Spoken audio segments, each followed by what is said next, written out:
ईश्वर की जीवित आशा के वचन पतरस के द्वारा लिखी गई प्रथम पत्री अध्याय 4। जबकि मसीह ने शरीर में होकर दुख उठाया तो तुम भी उस ही मनसा को धारण करके हथियार बांध लो, क्योंकि जिसने शरीर में दुख उठाया वह पाप से छूट गया, ताकि भविष्य में अपना शेष शारीरिक जीवन मनुष्यों की अभिलाषाओं के अनुसार नहीं, वरन परमेश्वर की इच्छा के अनुसार व्यतीत करो।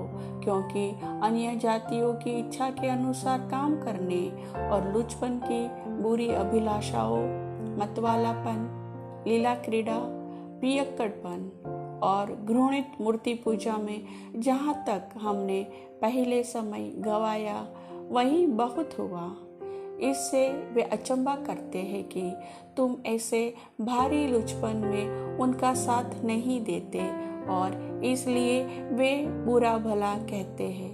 पर वे उसको जो जीवितों और मरे हुओं का न्याय करने को तैयार है लेखा देंगे, क्योंकि मरे हुओं को भी सुसमाचार इसीलिए सुनाया गया कि शरीर में तो मनुष्य के अनुसार उनका न्याय हो, पर आत्मा में वे परमेश्वर के अनुसार जीवित रहे।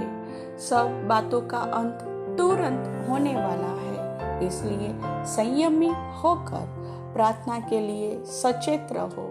और सब में श्रेष्ठ बात यह है कि एक दूसरे से अधिक प्रेम रखो, क्योंकि प्रेम अनेक पापों को ढांप देता है। बिना कुड़कुड़ाए एक दूसरे की पहुनाई करो। जिसको जो वरदान मिला है वह उसे परमेश्वर के नाना प्रकार के अनुग्रह के भले भंडारियों की नाई एक दूसरे की सेवा में लगाए। यदि कोई बोले तो ऐसा बोले मानो परमेश्वर का वचन है। यदि कोई सेवा करे तो उस शक्ति से करे जो परमेश्वर देता है, जिससे सब बातों में यीशु मसीह के द्वारा परमेश्वर की महिमा प्रकट हो। महिमा और साम्राज्य युगानुयुग उसी के है। आमीन। हे प्रियो, जो दुख रूपी अग्नि तुम्हारे परखने के लिए तुम में भड़की है, इससे यह समझकर अचंभा न करो कि कोई अनोखी बात तुम पर बीत रही है, पर जैसे जैसे मसीह के दुखों में सहभागी होते हो आनंद करो, जिससे उसकी महिमा के प्रकट होते समय भी तुम आनंदित और मगन हो। फिर यदि मसीह के नाम के लिए तुम्हारी निंदा की जाती है तो धन्य हो, क्योंकि महिमा का आत्मा जो परमेश्वर का आत्मा है तुम पर छाया करता है।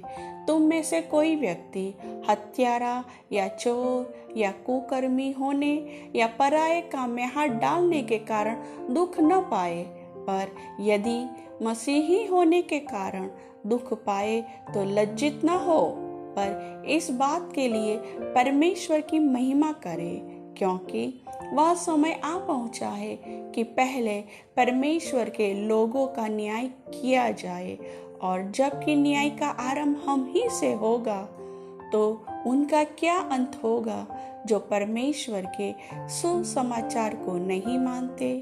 और यदि धर्मी व्यक्ति ही कठिनता से उद्धार पाएगा तो भक्तिहीन और पापी का क्या ठिकाना। इसलिए जो परमेश्वर की इच्छा के अनुसार दुख उठाते हैं वे भलाई करते हुए अपने अपने प्राण को विश्वास योग्य सृजनहार के हाथ में सौंप दे। वचन के सुनने वाले सभी भाई बहनों को परमेश्वर बहुतायत का आशीष दे। आमीन।